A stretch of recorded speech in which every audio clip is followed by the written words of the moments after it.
Gather around the campfire, kids, and listen to this story I have to tell. It's simple, beautiful, and true. At least that's what I believe. Hopefully you'll believe it too. Once long ago there lived a boy. He questioned everything around him. He questioned the sun, the trees, the bugs, the grass, and anything else he came across. When girls liked him, he would question that too. When the crops would ripen and he would eat, he would question hunger and growth. He looked for answers and new questions. People would always think he was disrespectful for questioning, for not understanding. When he asked the girls who liked him why, they would say never mind. When he questioned why he was given food, he would be beaten. The elders of the village tried to get him to stop questioning everything. They tried and tried. Eventually the boy was cast out of the village, deemed to be a non-believer. He questioned this too, of course. He would live by his questions. What, who, where, when, how. If you knew the answers to the question words, you could know everything about the thing. He could not understand why the people feared his questioning, but he shrugged and continued to question. There was too much life to live, too many questions to ask, too much to see. His eyes extended to the heavens, his arms grabbed everything he could find. He would ask his questions of everything. Eventually he figured out better growing practices by questioning existing ones. He never went hungry, in fact. He never needed others because he had his questions to guide him, and thus he gained understanding. Eventually, he transcended all the normal questions.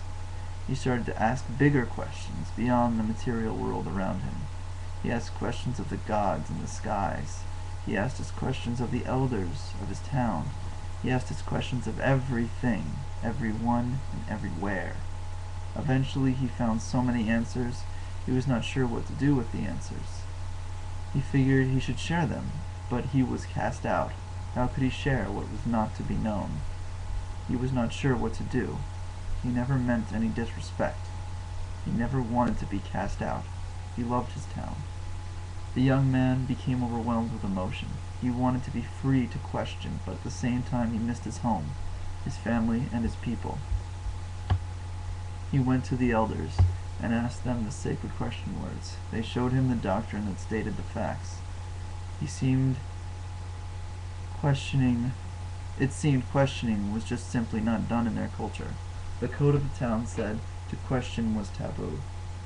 They took no joy in throwing the young man from their town, but it was and is their way. The boy understood, and he asked for readmittance to the town. He was denied. They said, "It is not our way to quell who you are. We simply do not want you quelling how we are. We want you to live happy, full. Just you can't live here. Go, find other people who question like you. They can give you supplies if you need, but these are not your people. This is not your place. You belong among your own people, among questioners." So our young man understood and obeyed. He set out on a journey to find other questioners and live with them. He searched for a long time. He still walks to this day. Because the young man is all of us who question, searching out answers in everything. We are all looking for answers. Cast out of the village, we must exist in the world without identity. We cannot go back.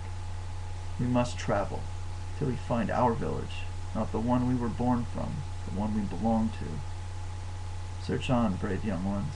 Never forget to question, because eventually, if you ask the right ones, you will learn so much, but you will never find home by questioning.